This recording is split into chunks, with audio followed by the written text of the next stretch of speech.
Jadi petang ini saya meneruskan jelajah saya ke program Bazar Ramadan Rahmah di Tawau ya.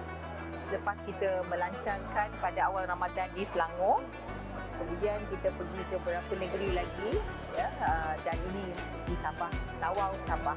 Dia ada 95 Bazar Ramadan Rahmah di seluruh negara, dan di Sabah ini ada 13 ya. Jadi ciri-ciri Bazar Ramadan Rahmah ini, ciri yang pertamanya dia ada menu rahmah. Dia menawarkan menu rahmah. Itu ciri yang pertama. Ciri yang kedua, Bazar Ramadan Rahmah ialah di mana kita mengeluarkan e-wallet. Kita tengok kaunter tadi, e-wallet ataupun apa kata tanpa tunai ya. Di mana kita mengeluarkan voucher sebanyak RM20 untuk pengunjung-pengunjung di Bazar Ramadan Rahmah.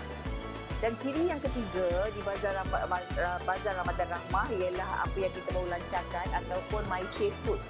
My Safe Food ini ialah untuk menyelamatkan makanan dan minuman di Bazar Ramadan.